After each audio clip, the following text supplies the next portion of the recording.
Hello बच्चों, let's read the question. The question says benefits of mycorrhiza are indicated by which of the following statement. So इस question के अंदर हमें कुछ benefits दे गए हैं माइकोराइजा के और हमें बताना है इनमें से कौन से स्टेटमेंट जो है वो ट्रू है.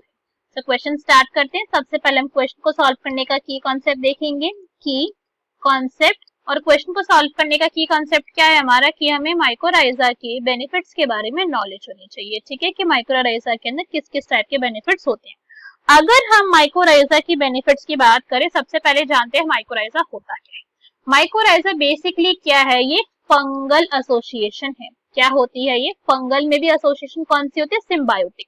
तो ये फंगल सिम्बायोटिक एसोसिएशन को हम क्या बोलते हैं? उसको बोला जाता है माइकोराइजा. बेसिकली माइकोराइजा क्या है कि जब भी कोई फंगस किसी और प्लांट के साथ क्या कर रही है, सिम्बायोटिक रिलेशनशिप में रह रही है, दैट मीन्स दोनों ही एक दूसरे को बेनिफिट करेंगे, उस एसोसिएशन को हम बोलते हैं माइकोराइजा एसोसिएशन. सो अगर हम इसकी बात करें, सो इसका एक बहुत अच्छा एग्जांपल होता है जिसके अंदर एक जीनस है माइकोराइजा का, एक फंगल का, that is known as glomus. ठीक है, जीनस है इसका ग्लोमस. और ये जो ग्लोमस हमारा माइकोराइजा जो हमारा फंगल एसोसिएशन है, ये फंगल एसोसिएशन में रहता है किसके साथ? प्लांट्स के साथ. ठीक है, प्लांट के साथ ये फंगल एसोसिएशन में रहेंगे और दोनों ही एक दूसरे को क्या करेंगे? दोनों एक दूसरे को बेनिफिट पहुंचाने का काम करती है. अब किस तरीके से दोनों एक दूसरे को बेनिफिट पहुंचाते हैं, अगर हम इस पॉइंट को थोड़ा सा देखें, तो जो ग्लोमस होता है वो क्या करता है? सॉइल से ये क्या करता है? न्यूट्रिएंट को ऑब्जॉर्ब करता है.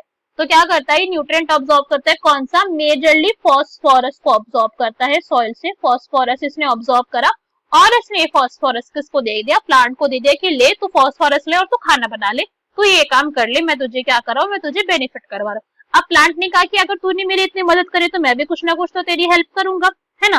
तो अब ये क्या करता है, जो ये प्लांट है हमारा, अब इस एसोसिएशन में क्या करता है, ये प्लांट जो है वो ग्लोमस को अलग बेनिफिट देता है. ये इसको क्या बेनिफिट देता है? ये इसको देता है कि इसको फूड बना के दे देता है. कहता है कि चल तूने मुझे खाना बनाने का सामान दिया तो तू खाना ले ले और मैं तुझे क्या बेनिफिट दे सकता हूँ.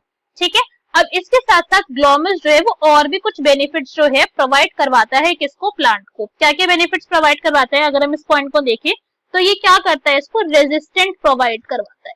क्या करवा रहा है? रेजिस्टेंस इसको प्रोवाइड करवा रहा है. रेजिस्टेंस किस किस के लिए बना रहा है? ये इसको सैलिनिटी के लिए इसको रेजिस्टेंट बना रहा है कि अगर सॉइल के अंदर जो सॉल्ट कॉन्सेंट्रेशन है वो थोड़ी सी भी बिगड़ी तो जो है वो प्लांट उसको क्या कर सकता है? उसको टॉलरेट कर लेगा, क्योंकि ग्लोमस ने उसको रेजिस्टेंस यहाँ पे प्रोवाइड करवा दी है.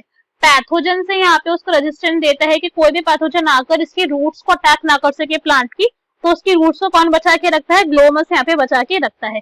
ड्रॉट से भी बचा के रखता है ग्लोमस किसको? प्लांट को, कि अगर कभी सूखा पड़ गया तो भी जो प्लांट है वो सर्वाइव कर जाएगा. किसकी वजह से?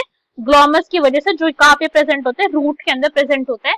या फिर हम इन शॉर्ट बोल सकते हैं कि ओवरऑल ग्रोथ में हेल्प करता है. ठीक है, ओवरऑल ग्रोथ एंड डेवलपमेंट में हेल्प करवा रहा है ग्लोमस. ग्रोथ एंड डेवलपमेंट के अंदर रोल दिखता है हमको ग्लोमस का, जो क्या है? प्लांट को बेनिफिट प्रोवाइड करवा रहा है. ठीक है, ऑल्दो अगर देखा जाए ज्यादातर बेनिफिट ग्लोमस प्रोवाइड करवा रहा है प्लांट को. प्लांट ने तो बस फूड दिया, बट फिर भी यहाँ पे सिम्बायोटिक एसोसिएशन है कि किसी का नुकसान नहीं हो रहा और दोनों एक दूसरे को हेल्प कर रहे हैं.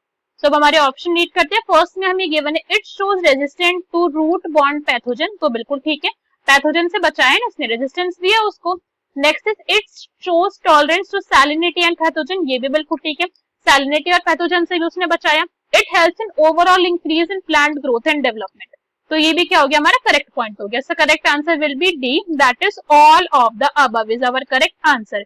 आई hope you understood the explanation well. Best of luck. Thank you.